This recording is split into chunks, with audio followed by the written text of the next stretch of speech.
For Creamer Media's Polity, I'm Shannon de Rehove. Researcher and analyst Professor Raymond Suttner joins me for Suttner's View, a weekly commentary on South Africa's political scene. Welcome, Professor. Thank you. What do you see as the main issue that Zuma must confront in his second presidency? You know, I find it very hard to relate to these types of questions as if one is dealing with, I don't like using the word normality, but with normal politics. Because I can't believe that the president sat down and applied his mind in good faith to what the country needed and then appointed people to these positions. Somehow, insofar as that may have applied in the past, I find it very hard to believe that that may possibly have happened.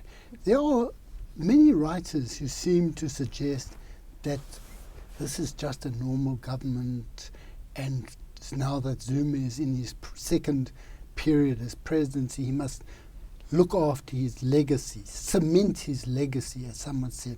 Now, what is the legacy? I mean, we all have a legacy. It's what we leave behind, and some people may reject that legacy. Some people may adopt it, develop it, enhance it.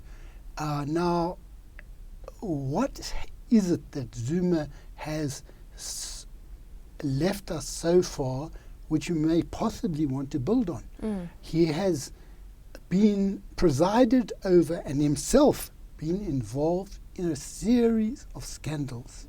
Some of those scandals started before he was made president.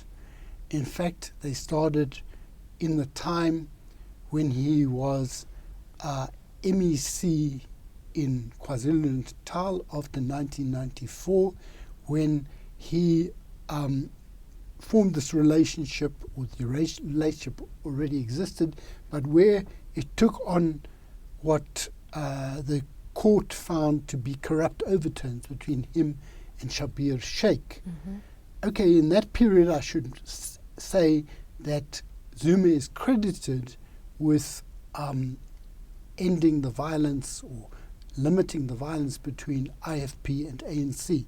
Now, knowing what I now know about Zuma, I would like to re-examine whether that credit is justified. But because we do know that that is the period when a relationship of enrichment of Zuma in exchange for the expectation of favors started, or let's say was started to take on what definitely appears to have been the basis for charges of corruption against Zuma.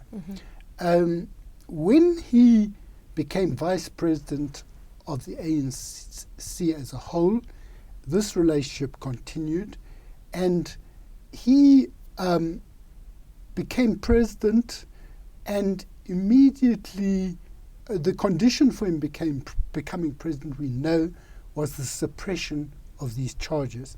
So we've never been able to clear Zuma's name, because Zuma has, after initially saying he wanted his day in court, he's been very,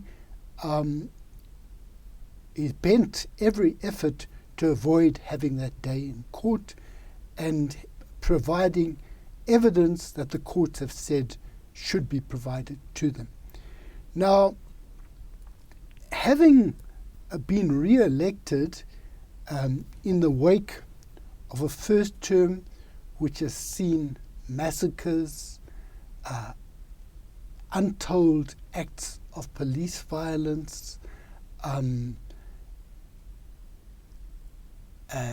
the Nkandla scandal, amongst very, very many cases of irregularities, corruption, and other forms of enrichment which have gone unpunished, we have the rise of Zuma to a second presidency, and people saying in the editorials, for example, in today's Business Day, they say this indicates or can cast a question mark over the commitment of Zuma to end corruption. Now, what weight can we place on Zuma's saying that there will be zero tolerance of corruption? What weight can we place on a claim that there will be zero tolerance of violence? So I don't think it's me who is cynical. I think that politics under the Zuma administration is cynical. You have a new cabinet and people have come and gone, and the way it's been done relates to patronage. Some people have to be rewarded, but there are not really, there's a finite number of jobs, and there's a finite number of ways in which people can be rewarded by contracts. Consequently, some people have to be shifted out. Now that creates a problem, because we've seen in the Thabo Mbeki period that some people who held positions in the earlier period, once they were dismissed, they joined the group that rose up against Mbeki, that paved the way for Zuma's rise. Now when Bheki Cele was dismissed, the KwaZulu-Natal ANC elected him to head their list to the National Assembly. Now, even though Bheki Cele had been dismissed as police commissioner under a cloud of irregularity, it was necessary for Zuma, given the way he operates, to bring Cele back into government. Now, at the same time, when he dismissed someone like Yunus Karim, the repercussions will not be so great, because it is not clear that Karim has a large following that will rise up in anger at his dismissal. I don't know about Ben Martins and some of the others who were dismissed, but I doubt whether they have anything like the following that Bheki Cele had. So that what we're dealing with is a range of networks that have got nothing to do with political ideology and the good of the country. So in general, my feeling is that we are dealing with a situation where what are called factions are not political factions. There are people who are trying to get this position or that position, and someone is in the way and so forth. And Zuma has to try and balance it. It's very difficult to balance it.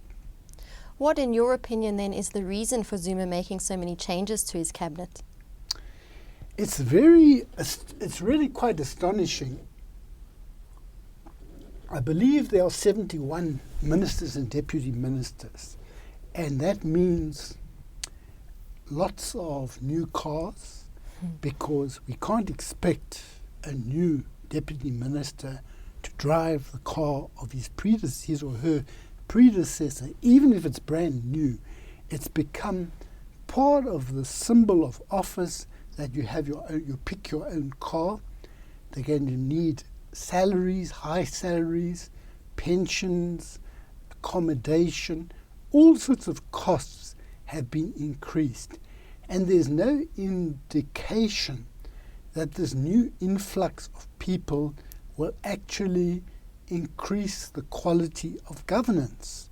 So what we have with this new influx of people is not the remedying of problems that there were in the previous cabinet, but just a flooding of numbers in that cabinet, the flushing out of one or two people who, as I said, can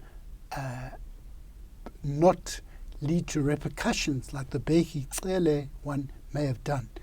But while you appoint cabinet, a whole lot of things are happening that don't come before cabinet. For example, the city press reported that Zuma met with the president of the DRC, and this resulted in billions of rands worth of mining rights to his nephew Kulubuse Zuma.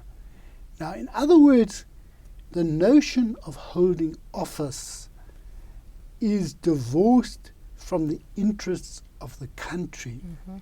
It is something to do with private benefit, illustrated dramatically by that. But I think when you look at the cabinet appointments, it is not to do with the benefit of the country, although, let's say, some ministries like finance, trade and industry, economic development may be run in a technocratic way, and it's possible that they can be relatively insulated from political patronage and so on. Thank you. Thank you for your insight.